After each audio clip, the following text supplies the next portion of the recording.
Akwa Deuteronomi isi nke 5. Moses wee kpọọ Izrel niile oku sị ha, Izrel, nụrụnụ ụkpụrụ ndị a na ikpe ndị a nke mụ onwe m na-ekwu na ntị unu taa, ka unu wee mụta ha, lezikwa anya ime ha.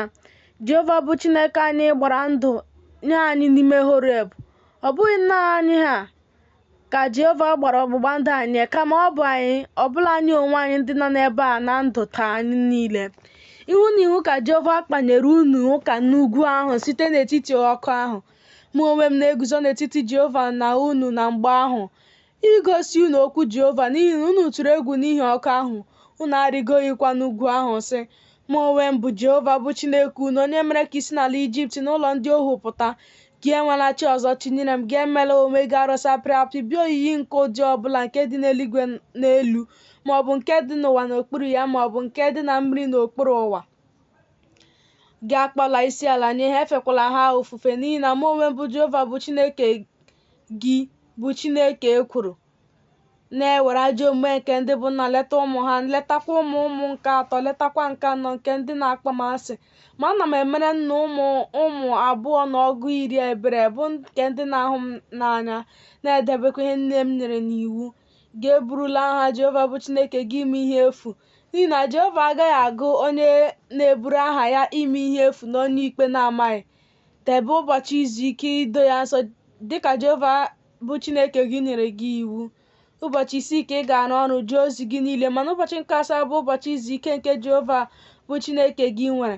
Ị gaghị eje ozi ọbụla n'ime ya, gị onwe gị na nwa gị nwoke na nwa gị nwaanyị, na ohu gị nwoke na ohu gị nwaanyị, na ehi gị na ịnyịnya ibu gị, na anụ ụlọ gị niile, na ọbịa gị nke nọ n'ime ọnụ ụzọ ámá gị ọbụla, ka ohu gị nwoke na ohu gị nwaanyị wee zuru ike dịka gị onwe gị na-ezu.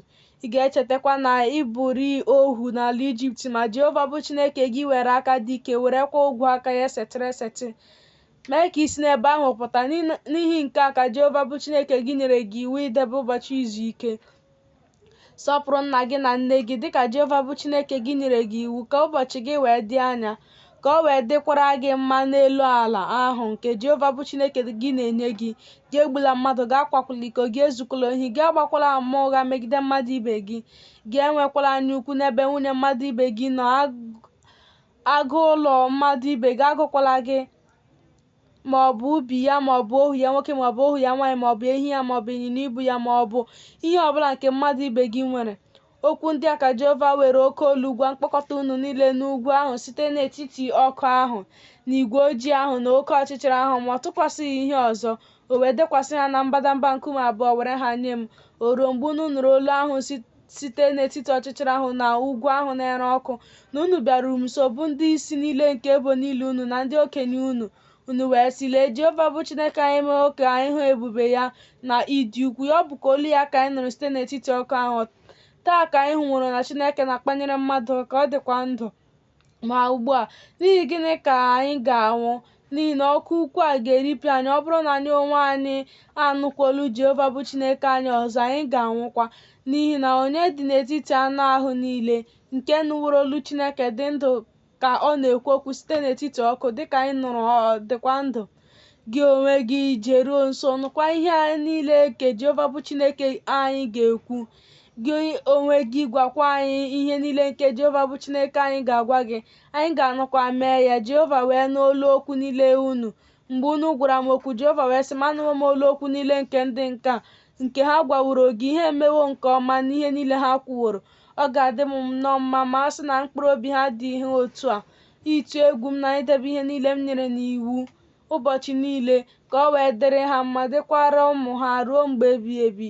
Jee sị ha, laghachi n'onwe unu n'ụlọ ikwu unu. Ma gị onwe gị guzo n'ebe a n'akụkụ m, ka m gwakwa gị ihe ahụ niile nke m nyere n'iwu, na ụkpụrụ niile na ikpe niile nke ị ga-ezi ha, ka ha wee mee ha n'ala ahụ nke mụ onwe m na-enye ha ka ha wee nweta ya. Unu ga-elezikwa anya ime dịka Jehova bụ Chineke unu nyewuru unu n'iwu. Unu ewezugala onwe unu n'aka nri maọbụ n'aka ekpe. N'ụzọ niile nke Jehova bụ Chineke unu nyewuru unu n'iwu ka unu ga na-eje, ka unu wee dị ndụ, ka ọ wee dịkwuru unu mma, ka unu wee meekwa ka ụbọchị unu dị anya n'ala ahụ nke unu ga-enweta.